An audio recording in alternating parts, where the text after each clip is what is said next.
Welcome to the PDB Situation Report. I'm Mike Baker, your eyes and ears on the world stage. All right, let's get briefed. We'll begin today with the tragic news of 6 hostages killed in Gaza by Hamas terrorists. We'll look at the impact that this could have on the conflict's future. Former White House National Security Council official Richard Goldberg will help us navigate those details. Later, tensions in the South China Sea rise yet again as a Chinese Coast Guard ship deliberately rams a Philippine vessel. Now, with the U.S. obligated to defend the Philippines, this incident could bring the U.S. and China closer to confrontation. China expert and author Gordon Chang will join us to discuss the broader implications of this escalation.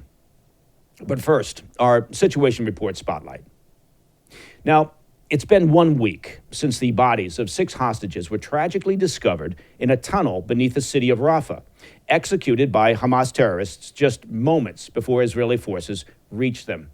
Among the victims was 23-year-old American Richard Goldberg, whose parents had been outspoken advocates for those still held captive. According to reports, the IDF found the entrance to the tunnel in a children's play area, disturbingly decorated with images of Mickey Mouse and Snow White. Now, if there were any remaining doubts about Hamas's use of civilian spaces for terrorist activities, embedding themselves, their command centers, and weapons within civilian infrastructure, well, you'd like to imagine that this latest evidence would dispel those doubts. But, frankly, the Hamas apologists and useful idiots for the Iranian regime, well, they're a stubborn lot. Facts and evidence don't tend to get in their way. Now, these killings have sparked significant criticism of Prime Minister Benjamin Netanyahu and intensified international calls for a ceasefire deal with Hamas to secure the release of the remaining hostages. Even the White House has weighed in, with President Biden, remember him, expressing frustration, stating that Netanyahu is not doing enough to free the captives. All right. Joining me now to examine this situation is Richard Goldberg, former White House National Security Council director under former President Trump, and currently a senior advisor at the Foundation for Defense of Democracies. Richard, thanks very much for joining us. Absolutely. Thanks for having me. Of course. Let's start with the ceasefire negotiations. What's your understanding? Where are they? Is there any negotiations still ongoing? Who are the parties? Is Hamas taking part? Where do we stand? I think we've learned a lot since this terrible execution you just talked about of the 6 hostages, including that one 23-year-old American citizen, Richard Goldberg, Poland. What we have learned is, first of all, we weren't close to a deal. That was something the White House was misleading on or deceiving themselves about, or somebody was deceiving them, whether that was the Qataris or the Egyptians or the Turks or somebody that they've been talking to as an intermediary in these talks. And number 2, that the strategy that has been pursued all these months has failed.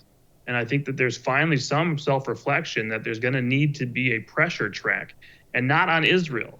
That there has to be actual pressure and brought to bear on Hamas and all of its sponsors, that the strategy of just pressuring Israel to concede more and more is just oxygen to Hamas, to Yahya Sinwar in Gaza, to keep going and not do any deal and turn around instead and commit this horrible nightmare of an execution and then start releasing videos of their final words to the families to just continue to torment the people in Israel. And so I hope we finally start having some honesty where there has been none for the last few months. Israel has continued to do whatever the United States has asked in these negotiations, and Hamas has said no, moved the goalposts, basically just messed around because guess what? Who knew? They're a terrorist organization. They're not a legitimate partner in a business deal. And I think we sort of deluded ourselves, or some people in this country did for all these months with the way the media has framed this, that there's a real negotiation going on and that we have real intermediaries. The Qataris are sponsors of Hamas. The Hamas leaders live in Qatar. The idea that they're the intermediary, like the Switzerland in this, is outrageous. The Egyptians also hosting these talks. We've found now the IDF has discovered after going into Rafah, that southernmost city of Gaza, where these bodies were found, where, by the way, the president and the vice president said not to go for months. Remember, the vice president studied the maps. These hostages apparently weren't on the maps she was shown.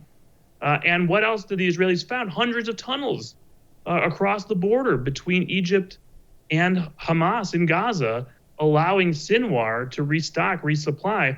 So these are two parties that can't be trusted. Our NATO ally Turkey is hosting one of the Hamas leaders, just gave a big speech. Lebanon, Beirut, where we send hundreds of millions of dollars for their military. We have a senior advisor at the White House flying in and out of Beirut to talk to the government. We have more Hamas operatives there. So let's pull back for a second and say, hey, this months-long strategy of just pressuring Israel to do a deal has backfired. They've executed 6 hostages. An American has been murdered. Somebody has to be held accountable here. It's not the Israeli. Yeah, I think we've talked about it on the PDB in the past. We've noted the tendency for the White House to be optimistic, consistently optimistic about where the negotiations stand. And, to be fair, the Qataris, the Egyptians at times have pushed back and have been much more pessimistic about negotiations. So, we became, I think, somewhat conditioned to hear from the White House. And then, of course, the media was just going along with it, that we were close. We were just close. We just needed to get this one last deal done. And that doesn't seem to be the case. Now, the Qataris, to your point, right, they've been playing both sides of the fence for a long time. We've got a very significant military presence in Qatar. They've also hosted Hamas leadership there. They've been playing both sides for a very long time, so we shouldn't be surprised by that. With your understanding of this, at this stage of the game, how many hostages, I know this is almost impossible to answer, but from your perspective and from what you've been hearing and talking to experts about, how many hostages does it appear to be left alive, The last estimate that I got, and this has been a few weeks now, because I don't think that they've released any sort of, back of the envelope intelligence estimate, was that roughly 2/3, maybe a half of the hostages that we know are still in Gaza are likely still alive. If that number is going down, we don't know. Obviously, there are still operations going on. The Israelis before this tragedy had found a hostage alive in a tunnel, a Bedouin, a Muslim, Israeli, who was brought out and returned home to great celebration. It was a great victory. And one wonders if part of the equation here from Sinwar was to douse that feeling of taking a hostage out of Gaza, rescuing a hostage, that Hamas is in fact up against the wall here in the 11th hour, and that to turn the tables in psychological warfare, executing the hostages. But indeed, there are people there. The Israelis, at any given point, have estimated that some are potentially around Sinwar himself to keep him safe in the tunnels. Other Hamas folks as well. We've noticed a trend over the last few months. If somebody's being kept above ground, the Israelis have sort of figured it out. You've seen rescue operations attempted. You've seen reports about that. When they're in the tunnels, we've had less information flow until either they find somebody, they get actionable intelligence and they go in very quickly, or they stumble upon something they didn't know was there, like the execution of these 6 hostages. Yeah. Nothing says, brave leadership like surrounding yourself with hostages to keep your own self alive. I guess when you talk about the White House and you mentioned, hoping for a changing tactic, how realistic is that, given that we have a couple of months, right, before the election, given that there's been a great deal of pressure on the White House, it appears, to placate the Arab American vote by not getting too far out publicly in support of Israel. So do you actually anticipate there could be a change based on this incident with the 6 hostages? Or do you think we're just getting more of the same, and that's just, if the Democrats win in November, that we're just going to stay the course? My hope is that we're going to see a change. If you are a White House official and you've met with these family members for all these months, including the American family member who just spoke at the DNC, at your DNC, and their son was executed, and you're not changing your strategy after that, I don't know what's, something's wrong with you at that point. So I think there has to be a Yeah, I mean, I take your point. I think you're correct. I think I agree with you, but at the same time, I'm much perhaps less No, optimistic that could possibly happen. I think there's too much political pressure on the White House at this stage for them to come out and say. I mean, look, Biden already has said he doesn't feel, and this was after the execution of these 6. He's already said that he doesn't feel Netanyahu is doing enough to appease or to find a ceasefire option. that's right. I mean, the inclination coming out of the incident before they had decided what their posture was just to be on autopilot. And his autopilot response from the media is blame Israel, more pressure on Netanyahu, et cetera. I think you're starting to see some leaks come out and some indications that once he met with his National Security Council and potentially asked for additional options of pressure, that things might be on the table. So they've unsealed indictments against Hamas leaders that were apparently filed under seal back in February. Why we took this many months to unseal the indictments, the timing of the unsealing is obviously right after Hersh Goldberg Poland has been executed, an American citizen, and the blowback that he's going to get on a failed strategy there. Is that all there is here? Is it just this, let's unseal a document and see if that buys us some positive media coverage to show we've done something, even though it's relatively symbolic if it just ends there? Is there going to be some massive reward issued for killer capture of Sinwar and Gaza, of other Hamas leaders that have been indicted? Is there going to be some sort of threat issued to all these countries you talked about, the Qataris, the Egyptians, the Turks? We're going to have to wait and see. If none of that materializes, then you're right. They're just repackaging everything they have already been doubling down on, which is a failed strategy. I do, though, wonder if this rosy picture they were painting was intended to get them through the DNC, was political in nature to try to avoid disunity and disruption, to show that all that matters is putting pressure on Israel, ceasefire. They're through the DNC.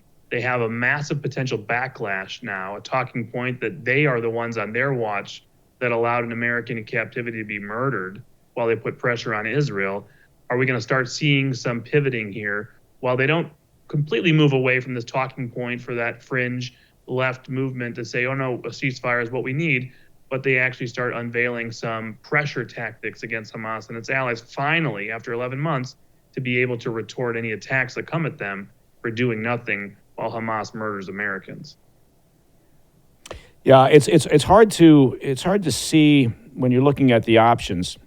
It's hard to see what they could be doing. Look, the indictments, and they included some already dead, members of Hamas leadership in their indictments, and I'm not quite sure how it possibly took almost a year to pull that together. It's an interesting point you make regarding the DNC and looking to just get beyond that to avoid what chaos could have developed there. But look, we've got, the protests are back on the campuses, right? And that's a fairly powerful visual image, I think, for the campaign team of Harris. And I do think there's so much concern over the possibility of losing Arab American votes, the youth vote, that I have a hard time seeing them pivot from this, at least publicly, right? So, and to be fair, they have continued to support Israel off the radar, as they should. But in terms of the actions that you could actually take against Hamas that would be meaningful, above and beyond what the IDF is already doing in terms of tracking down leadership, degrading their military capabilities on the ground, what have we got? We have two major levers, in my view. One is our strategic communications, which is important. I don't think we should understate the importance. When the President of the United States comes out, when the Vice President of the United States comes out, or any other senior leader, and says it's Israel's fault, Israel needs to do more, we're going to lean on Israel, ceasefire now, ceasefire is all we have to do. Iran might attack tomorrow. Oh, we need a ceasefire. Oh, Hezbollah is firing missiles. We need a ceasefire. When you talk like that, Hamas hears, Israel might surrender soon, right? So you actually do need to get your strategic communications under control and change it in a fundamental way here so that Iran, Hezbollah, the Houthis, Hamas, Sinwar, all they hear is whatever Israel needs, you got it. We're coming after you. You're going to turn the tables. We're not playing around anymore. You've murdered an American in captivity. The second piece that we have unique capabilities on are the pressure points on those that Hamas depends on. we can do something to Qatar. We can do something to Egypt. We can do something to Lebanon. We can do something to Turkey economically, politically, diplomatically, maybe even beyond that. We choose not to at this point. We have many levers, and there's an escalation ladder in those levers in each of those countries. It doesn't have to be extreme. It can be something like, Al Jazeera found a lot of terrorists on the battlefield in Gaza who work for Al Jazeera. Maybe we should investigate them out of DOJ. Maybe we should open a material support for terrorism investigation of Al Jazeera. Maybe we should put them on the FARA list, finally, to say they're a foreign agent of Qatar. They're not just some independent news agency. Maybe we look at some assets there. Maybe the Turks have a couple of ministers who've been involved in helping Hamas, and maybe they wouldn't like sanctions on them. Because the last time Donald Trump put sanctions on a couple of Turkish ministers, the lira collapsed overnight, and we got Pastor Brunson out. Maybe the Egyptians like the military assistance they get from Washington. So the list goes on. Yeah, it's interesting. I want to pick this up when we come back from break, but that list of countries, Iran wasn't in there, and I want to bring Iran up here. But Richard, if you'd stay right there, we need to take a quick break, and then we'll be right back.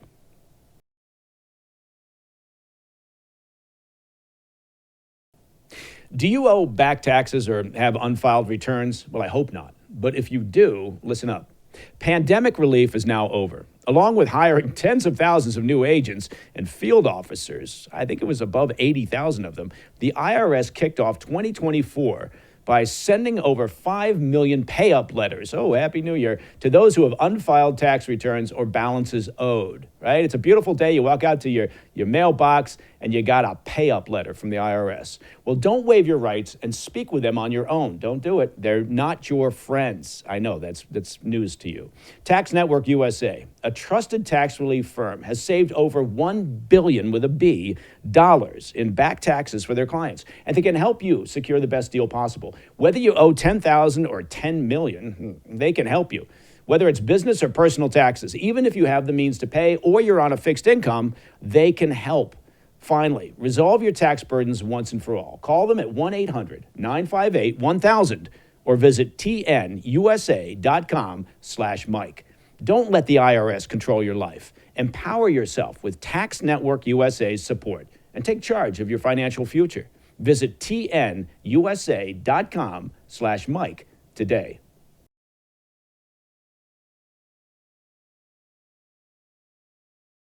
Welcome back to the PDB Situation Report.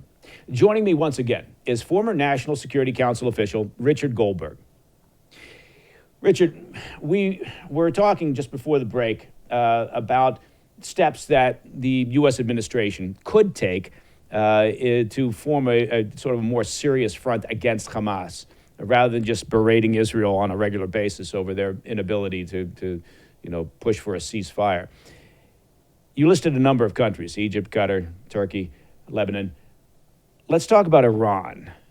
I will hold to the theory that nothing really changes in the region. You never get short, mid, long-term lasting peace, right? Maybe you get a ceasefire, that's fine, but you're basically just putting lipstick on a pig. You never get that long-term stability or peace as long as the Iranian regime and the IRGC remain in control, or at least in their current form, where their objective and the objective of their proxies is the destruction of Israel. Am I wrong on that?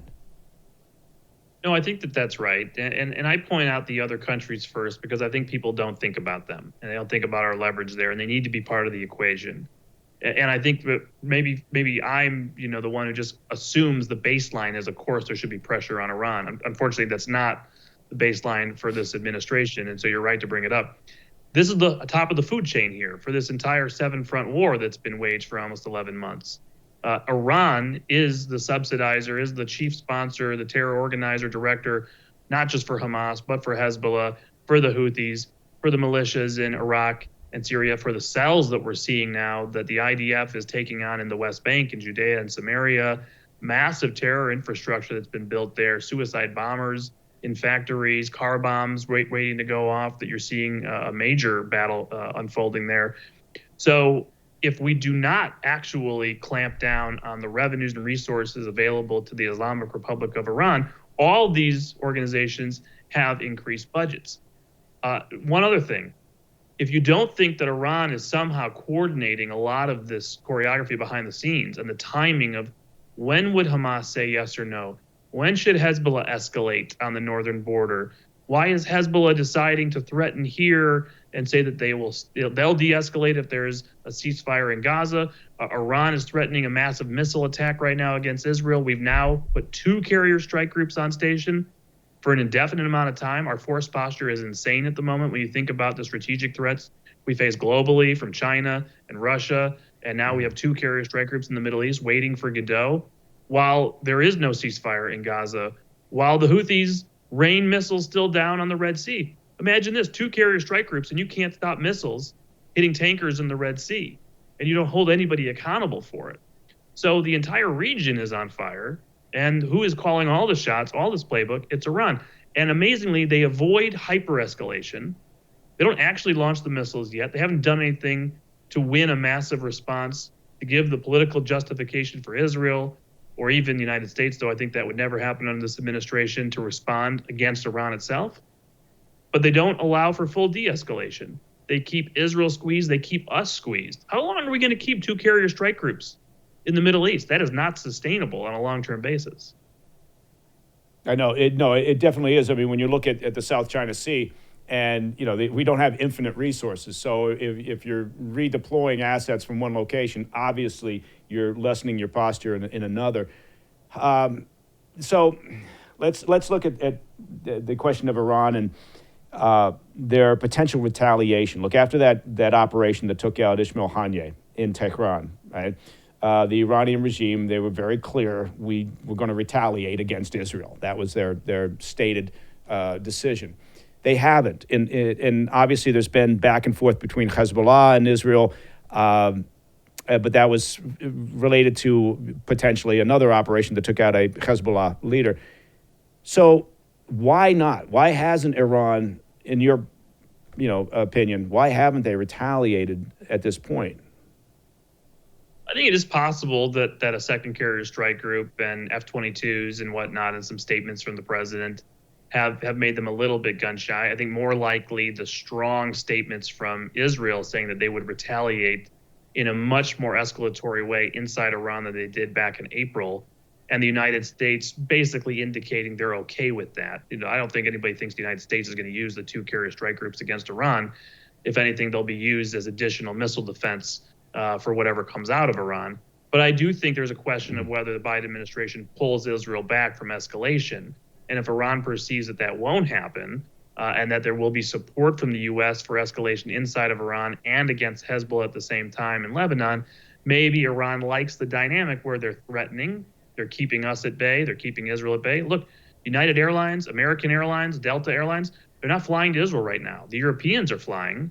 El Al is flying out of Israel. American carriers are shut down. Why is that? Iran loves that. The economic toll that just the waiting game is carrying on Israel. So they don't get to de-escalate. They keep getting squeezed. The rockets and missiles, the drones keep coming down from Lebanon. The Houthis keep firing into the Red Sea. And we're there, the United States, saying to Iran, what's it going to take to de-escalate? Let's do a new nuclear deal. Talk to us. What can we give you? So the posture is completely accommodationist. I'll end with this one last point. You talked about the South China Sea. We talked about China. We talked about 2 carrier strike groups. I think there's one other country to throw into this. I know we start tactically in Gaza, but I'm going to zoom back out strategically and get all the way to Beijing. I think we should target Beijing right now as one of the countries to put pressure on. Why? China imports all the Iranian oil. We could target state-owned enterprises and tell the Chinese the gloves are coming off unless you shut down your imports of oil and force all these actors that you've been cozying up to. Remember, they have been cozying up to Hamas these last few months, of all people. You can go shut this down if you don't want the pain that we're going to bring upon you. And so that would be an interesting additional play here to put pressure on Iran, put pressure on the rest of the Axis, cut off Iran's resources, pressure China to act as a more responsible party, and actually bring some pressure on the Chinese as well to boot, which might be a good thing. Yeah, how big a difference do you see the approach from a Harris administration and a Trump administration. We don't normally delve into politics here on the PDB, but when we're talking about national security issues, we can't help but deal with the fact that we've got a presidential election coming up in November. Are there stark contrasts in your mind as to how the Harris administration would deal with Israel? Harris has already said she was planning on doing a top-down review of the U.S. relationship with Israel. So talk to me about that. Where do you see the differences between those two administrations? It's night and day. It's a completely different world. You have in a future Harris administration a commitment to keep trying to negotiate a new nuclear deal with Iran. That is the current policy. It's her policy. It's her national security advisor's policy, Phil Gordon, who worked on the first Iran nuclear deal. That's where they will be. They will remain in an accommodationist policy towards Iran and its axis. On the flip side, the Iranians are trying to assassinate Donald Trump right now. Actually. It's crazy. We stayed here and we talked about last time I was on the show. It's unbelievable. They know what's coming for them if Donald Trump comes back. Maximum pressure, rollback throughout the region, attempt to actually restore deterrence, not just talk about it. That's what's in store there. And then for Israel, you also have night and day. It unfortunately sometimes gets granular and tactical, even though it has strategic implications of how we treat certain policies. But what are we going to do with UN agencies that support Hamas and hurt Israel? Trump administration cut off those agencies from funding. The Biden-Harris administration restarted that, and that will continue under Harris. What are you going to do with the Palestinian Authority, which, by the way, is compared to Hamas, is supposed to be moderate, but they sponsor terrorism against Israel every day? You're going to have the same sort of accommodationist policy there under Harris, instead of getting tough with them to enforce our laws, which is to cut off the money they give to subsidize terrorism under the Trump administration. So just how we talk about things, how we project towards our allies, towards our enemies, and then the actual policies of squeezing our enemies and supporting our allies, I think are 180, depending on who's in the White House next year. Okay. We're going to finish up with an impossible question, but I want to get your prediction. Before the November election, do you imagine we get a ceasefire deal in Gaza? Hard to imagine at the moment. However, if Israel continues to make military progress to further collapse Hamas, which I think is actually weakened more than we know, I think Sinwar is looking at Hail Marys at this point, given the oxygen being cut off from Israel taking control of that Egyptian border and continuing operations inside Gaza, now in the West Bank. If we bring down the hammer on all of these sponsors, Iran, Qatar, Turkey, Egypt, Lebanon, if we really show maximum support for Israel in our strategic communications, it could happen. It could happen. Okay. Interesting.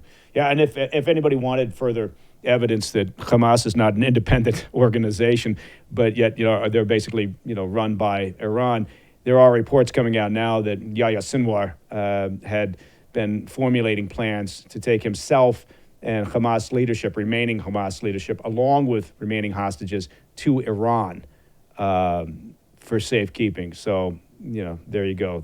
There's that. Richard Goldberg, former National Security Council official, senior advisor at the Foundation for Defense of Democracies.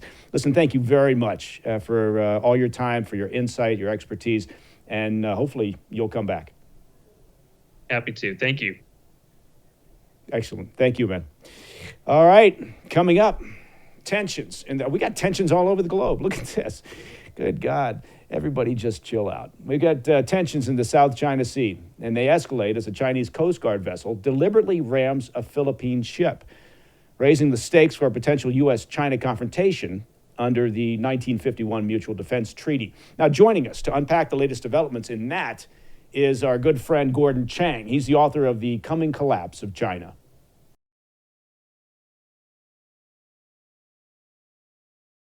Hey, Mike Baker here. Look, if you're tired of the same old coffee from those mega corporations that are pushing their agendas, well, listen up. It's time to take a stand and support a brand that truly embodies American values. And here I'm talking about Blackout Coffee.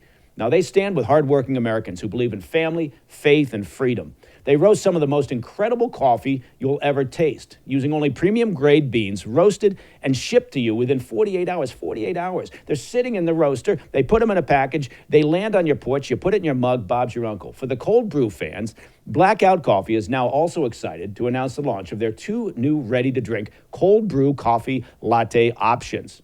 Not easy to say. Don't settle for less. Make the switch to Blackout Coffee. Head over to blackoutcoffee.com/PDB or use the code PDB for 20% off your first order. Now that's blackoutcoffee.com/PDB and the code is PDB. Join the movement and taste the difference. Remember, with every sip, you're supporting a brand that stands for America. And as we say around here, be awake, not woke.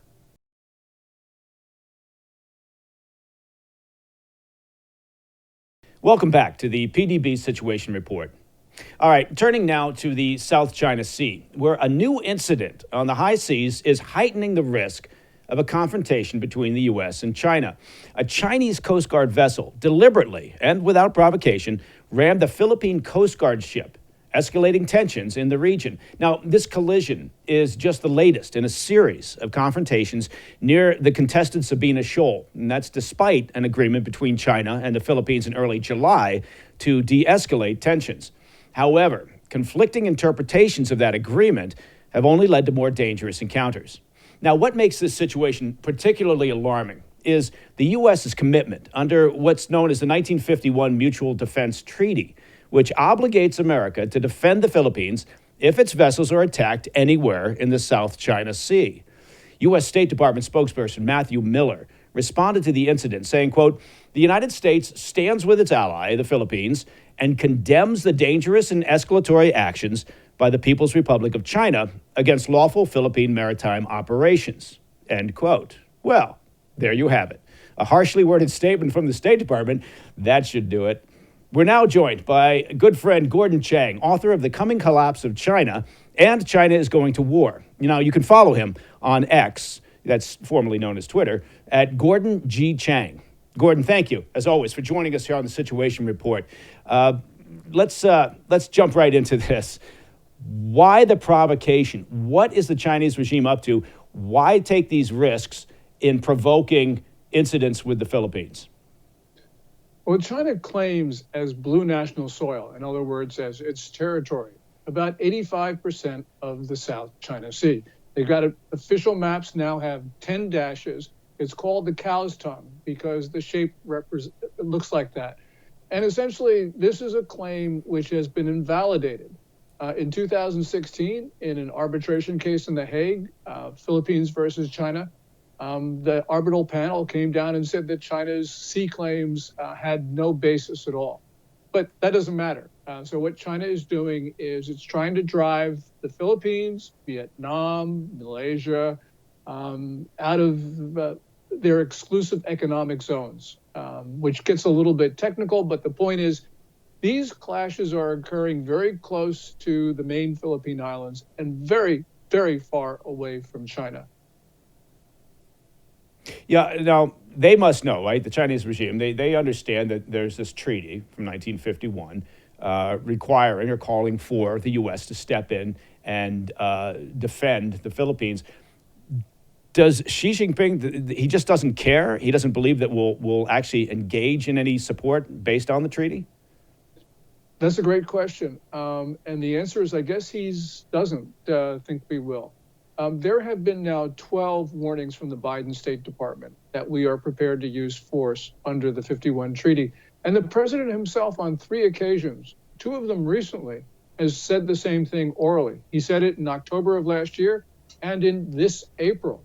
And apparently it's not having much of an effect on China. This raises all sorts of questions about what China is doing. There are a lot of provocative activities with regard to Taiwan, both on land and both on air and sea. But China's, I think, just huffing and puffing because the Chinese military, looks at Taiwan as too hard a target. So what I think they're doing is they're picking on what they believe is a weakling. And apparently they don't think that the Biden administration will do anything about it. So these provocations have gotten worse, especially since June 17th with that terrible incident at nearby Second Thomas Shoal. And so I think that this will get worse until something happens. By the way, China has moved 2 tugboats to Sabina Shoal vicinity, and they are probably going to try to tow away a Philippine ship that is moored in that area in order to bolster China's claims to what is clearly not theirs. Now, I guess that leads me to my next question, which is, okay, I get it. They're bullying other nations in a region that they imagine to be all of theirs, right? That belongs to them from their perspective, from the Chinese regime's perspective. To what end, in practical terms? Are they looking to expand and create another military facility on Sabina Shoal? Is that what it's all about, just claiming turf? Or is it more of a declaration of this is ours, stay out of our turf? Yeah, we don't know what their intent is, but the point is that the tactics that they're employing are doing them more harm than they are harming the Philippines and the United States. Just a sort of step back.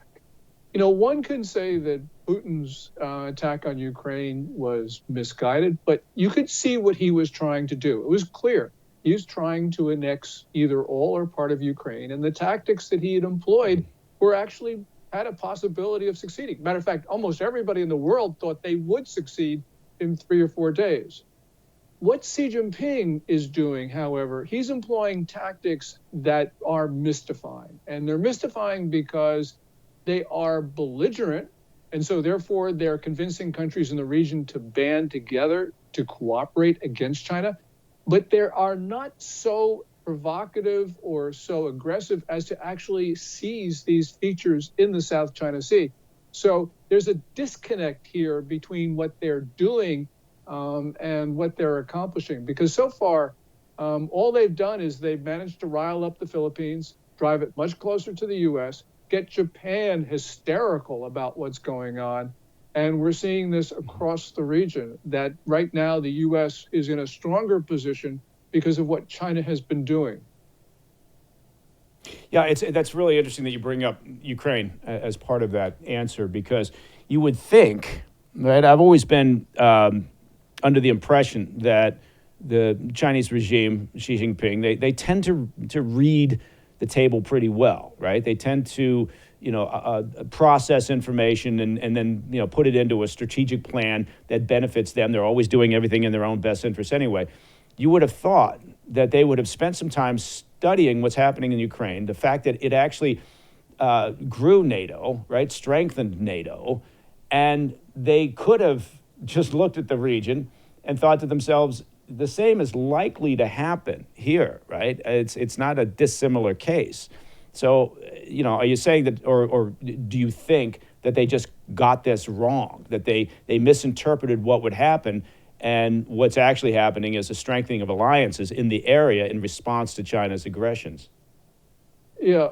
In the first days of the Ukraine war, people were saying that China was going to have second thoughts about Taiwan because they saw the failure of the Russian armies to accomplish their goals in the time frame that they had established. I think China took away some different lessons, ones which were, to me, somewhat ominous. And the reason is that they saw that, yes, the Biden administration and the EU started to impose sanctions on Russia, but they saw that those sanctions were not nearly as effective as they could have been, considering how powerful the EU and the United States are.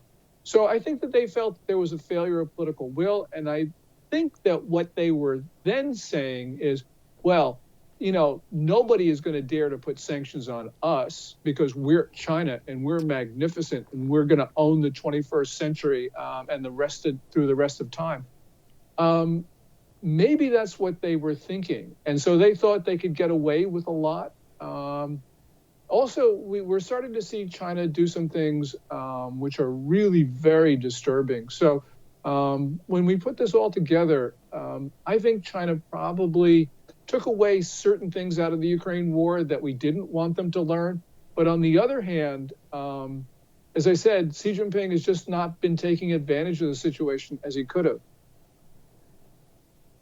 Yeah, I guess I'm a little confused because I would have thought that the message out of Ukraine was fairly clear.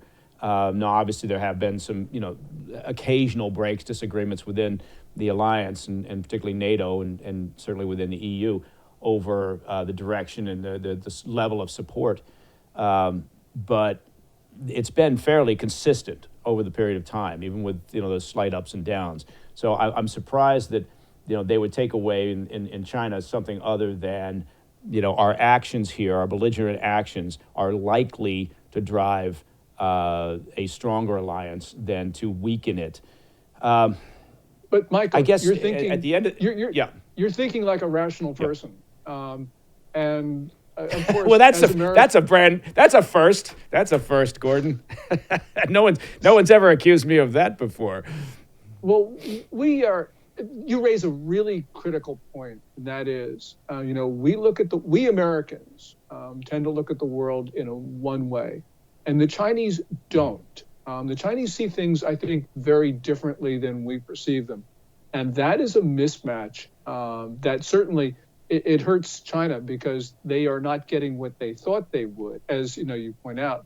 But it also it makes it more difficult for us to effectively oppose them because we don't understand what deters them, and we don't understand a lot of other things about the way they view the region. Do you think that this is a difficult question to answer, and I probably shouldn't even bring it up, but in relation to this 1951 treaty, and I guess we could extrapolate, we could actually throw that out to Taiwan as well. Do you see a scenario where U.S. administration, the current one, whatever happens to be the next one, where they would actually get heavily engaged in a direct conflict with China in support of a treaty such as the 51 treaty? I think that there is a really high possibility of that. And that is a complex question because when Biden was vice president, the foreign policy czar, he allowed China to effectively control Scarborough Shoal. And there's a long history there, which is not very flattering to Biden's judgments, ultimately President Obama's judgments. So I think what China did was it looked at Biden's failure at Scarborough Shoal and said, oh, he's going to fail in Sabina Shoal or Second Thomas Shoal. What China doesn't understand, I think, is that, yes, they can push the United States around because of various reasons, but they're going to push too far. And this is really, just to give you an example of this mentality. In September of 1939, Hitler thought that Britain and France were not going to do anything if he invaded Poland. And Britain and France had said, they were very clear and they were very public, we will go to war if you invade Poland. Nobody in Berlin believed them. Nobody in Berlin believed them because Britain and France caved in 1936 at the remilitarization of the Rhineland. They did nothing in 1938 with the absorption of Austria. They failed on the Munich Treaty. They didn't enforce that. So essentially what happened is Hitler invades Poland, Britain and France declare war, and Hitler turns to Ribbentrop, or Ribbentrop turns to Hitler and says, what are we going to do now? Because they just did not expect it. This is aggressors pushing too far. This is exactly what's going to happen with Xi Jinping for various reasons. And whoever is president, whether it's Biden, Harris, or Trump, they're going to push too far, and we're going to end up in a war. Well, on that cheery note, Gordon, if you'll stay right there, as you may know, we have some of the finest sponsors in the land, and we need to take a quick break, and then we'll be back with Gordon Chang right after that.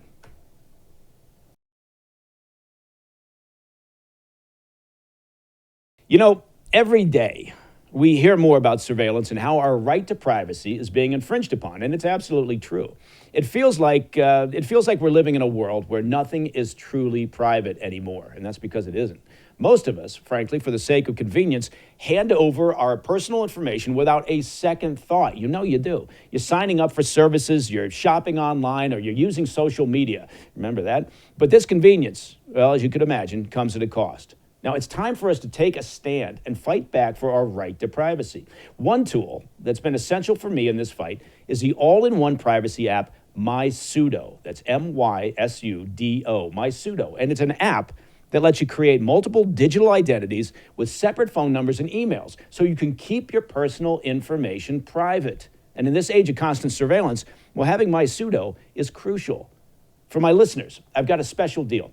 Go to mysudo.com/Mike Baker and use code Mike Baker, I bet you didn't see that coming, to get 30 days free on a Sudo Pro yearly subscription. Take back your privacy with MySudo. Trust me, it's worth it. Hey, Mike Baker here. Bank of America recently said, do what central banks are doing, buy gold. That's what they said, and for good reason. Gold is up 20% in 2024, 20% in 2024, while the tech-heavy NASDAQ has only seen a 17% rise. In recent market news, disruptions at major brokerages like Schwab and Vanguard left investors feeling uncertain. It's no surprise that Google searches for buy gold surged nearly 100% during the first week of August. Now, at the same time, reports of a breakthrough in Samsung's solid-state battery technology have sent silver prices soaring. You know what you need for batteries? Well, you need silver. JP Morgan is forecasting silver to surpass $36 an ounce by 2025. Now, all of this is happening as the market forecasts a 90% chance of an interest rate cut on September 18th, making now an interesting time to consider precious metals as part of your investment strategy. Call the proud Americans of the Patriot Gold Group today before it's too late. Mention PDB, and you'll always get best-in-class service from Patriots Protecting Patriots.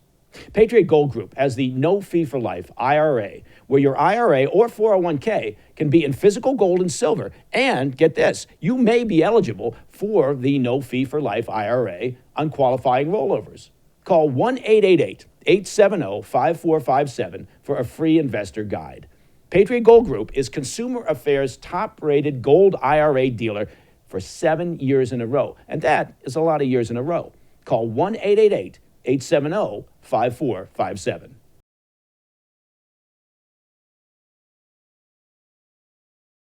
Welcome back to the PDB Situation Report.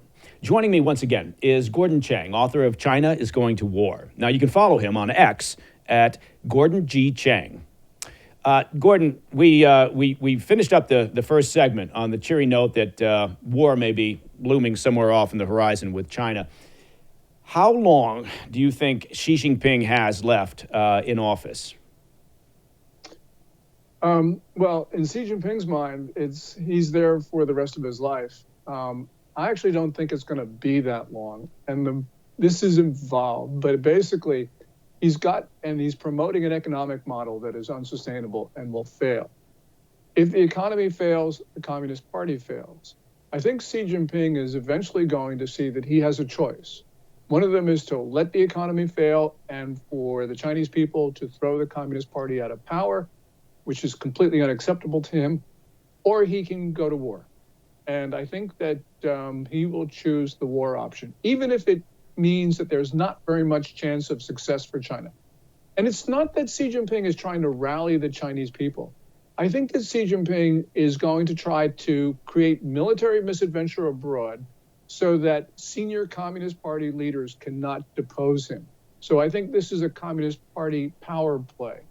But the end result is, whatever happens, it is that Xi Jinping will see it in his interest that he's got a much better chance of staying in power if he creates a war someplace. Okay. I mean, it appears, just from a bystander looking in to China, it appears that he's done a remarkable job of cementing his power within China over the past many years. So is there, from your perspective, is there dissent within the party? Is there any pushback to his authority? Yeah, there are pushbacks. And so far, he's been able to maintain power. You got to remember, there's a bigger story here. When he became general secretary in 2012, he inherited a consensual political system, which meant that no Chinese leader got too much credit or too much blame because every decision of consequence was shared among all the factions in the Communist Party. Now, Xi Jinping just took power from everybody. which means it's great if you're in 2017 and you're Xi Jinping and everything is going China's way because you're getting all the credit. But it ain't so great if it's 2024 and things are falling apart and people start to blame you. The other thing that Xi Jinping did was he took a political system where if you lost a political struggle, it was no big deal because you got a nice house in Beijing. Even though you were retired, you were let off. Xi Jinping changed that by jailing his opponents and stripping them of assets. So this is Xi Jinping's mentality. He knows he's got near total accountability. He knows if he loses, he's going to lose everything, and so will his relatives. So that means he's got a very low threshold of risk, which means that this guy can take us by surprise. He can do things which are very low probability, but he believes it's a much higher probability than letting things take their course. So this is extraordinarily dangerous for us because we're not looking at this from his perspective. Yes, it looks like he's consolidated power, but no, there's a lot of pushback right now. Okay, and what about, I don't want to get too far into a conversation about the Chinese economy, but talk to me sort of top line about the current state of the economy in China. It's not growing at the 4.7% pace that they claimed for the second quarter of this year. It's probably around zero, could even be contracting. The big story, though, is China's having its 2008 downturn now. They deferred it by this massive stimulus program in 2008, and now they're starting to have to pay back debt, and their economy is not growing fast enough to create the output to pay back debt. And Xi Jinping has doubled down on a model, an economic model that has no chance of working in the long run. So that's the reason why there are so many geopolitical consequences from the problems in the Chinese economy. Explain that if you could. You double down on it. No chance of succeeding. Talk to me about that if you could. Yeah. Every economist, observer, virtually everyone in the world says that China has got to stimulate consumerism, that consumerism is the only sustainable path for China. Xi Jinping doesn't want to do that for various reasons. So he has doubled down on manufacturing and infrastructure. This is creating overcapacity, which means that China's got to export its way out of this crisis, which means he's put his fate in our hands, the hands of the European Union and the global South. Now, we are not going to allow China, and other countries are not going to allow China to decimate their industries by letting China be the world's only manufacturing power. So this is unsustainable. Yeah, he can keep it going for a little while longer, but no, he will not be able to develop a sustainable economy. So his only way out, I believe, is conflict. Okay. Well, we are cheering people up all over the globe right now with this conversation.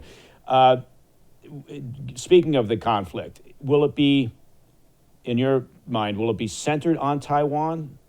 Because it's obviously this, anytime anyone's talking about China lately, right, it's always about, well, what's the timeline for the move on Taiwan? But where do you think that conflict will be based or focused? Yeah, I do not think that China will start hostilities by an invasion of the main island of Taiwan. It is too difficult. It is beyond the capabilities of China.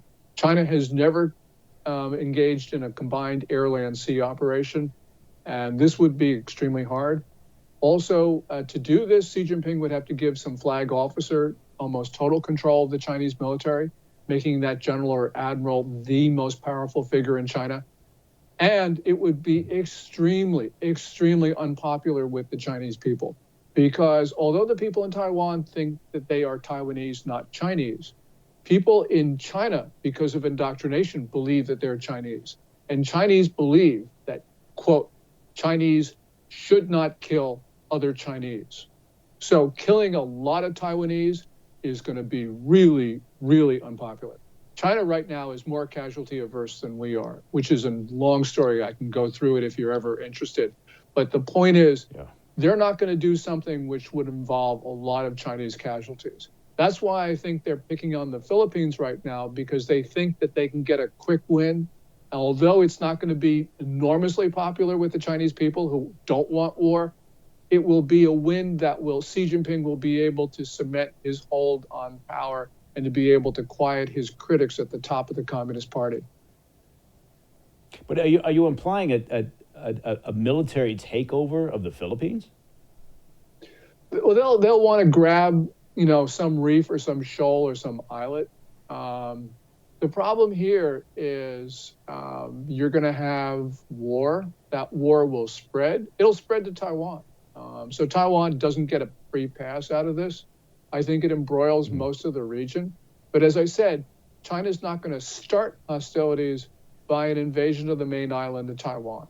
China will do something, they'll do something sort of very, not very important. They might grab little Taiwan islands, which are about 2.5, 3 miles from the coast of China. They could do that, but they're not, people are not going to be terribly impressed if they do that. And they're going to cause more problems for themselves, which is the reason why, although those islands are not militarily defensible, China hasn't grabbed them because it doesn't make sense. And even Xi Jinping can see that. But Xi Jinping can do things, creating conflict, Philippines, Japan, wherever, that spreads throughout the region, and Taiwan does become involved. It's interesting what you said about the Chinese regime being casualty averse, right? Because even more so than the U.S., because in the U.S. trying to plan out any type of operation, the first point of conversation is always, well, how do we make this, zero risk? How do you? So it's hard to imagine that there's another nation out there that's even more risk averse when it comes to the blowback or the casualties from an operation of any sort militarily. It's a very interesting statement on your part. Let me give you an example. June 2020, China launched a surprise attack against Indian forces in Galwan, which is in the Himalayas. India immediately reported that they had 20 killed in action that night. China said nothing. In February of the following year, China admitted 4 casualties, where India and Russia said China had 45 killed that evening. So imagine, between June and February, they said nothing. And then when they said something which was clearly not right. As casualty averse as we are, we're not like that. And that shows you the mentality of the Chinese leadership, how afraid they are about talking about their own killed in front of their own people. They just won't do it.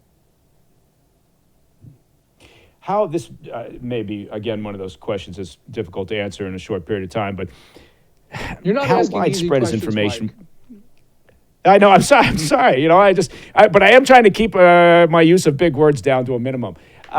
So inside China, how widespread is information? How aware are people, and not in Beijing or Shanghai, but I mean spread around the country? How aware are they of what's happening outside of China? That's a great question. Basically, I think you boil it down to this. They often don't know about things because the Great Firewall, as it's called, is very effective. But they know a lot about what's happening inside China because Chinese people are very connected with all sorts of social media platforms. And there's the rumor mill. So they know a lot about that. When they hear stuff about what's going on in the outside world, the Communist Party does its damnedest to try to put its spin on it. Now, there's a lot of cynicism, especially right now, for various reasons. So, yes, they are able to prevent the Chinese people from knowing about stuff, but it's not that effective when you step back and think about what the Chinese people are actually thinking. And right now, the party has very little ways of actually influencing the Chinese people in the way that the party wants. They can coerce them, they can keep them quiet, they can keep them intimidated and afraid, and that we know. But every once in a while, the Chinese people explode, as they exploded in about 2 years ago with a series of extraordinary protests starting in October 2022 and lasting into the early months of 2023. People just couldn't take it anymore. So it is a volatile situation inside the country.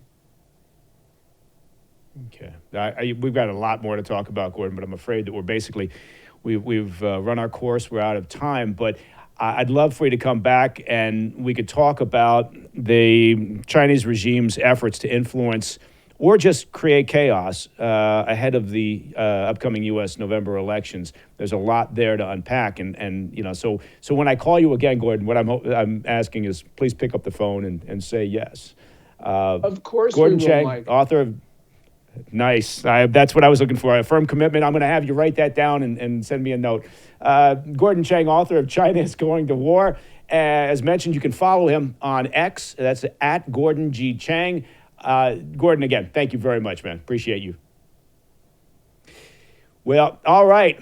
That's all the time we have for the PDB Situation Report. I don't look so sad. Come on. We'll be back. If you have any questions or comments, please reach out at pdb@thefirsttv.com. There is really no happier time at the PDB compound than when Carl the mailman drops off more mailbags stuffed full of your emails, your telegrams, your postcards, and those oddly threatening messages made up of cut-out letters and words from magazines. Every month, we dip into the mailbag and we select a bunch of your questions for our Ask Me Anything episodes. Now, to listen to the podcast of the show ad-free, become a premium member of the President's Daily Brief by visiting pdbpremium.com. It could not be any easier. It's just that simple. And remember, as if I need to remind you, new episodes of the PDB Situation Report, well, they air every Friday at 10 p.m. on the First TV. And of course, on all podcast platforms and the juggernaut that is our YouTube channel at President's Daily Brief. I'm Mike Baker. Until next time, I'm pretty sure you know the drill. Stay informed, stay safe, stay cool.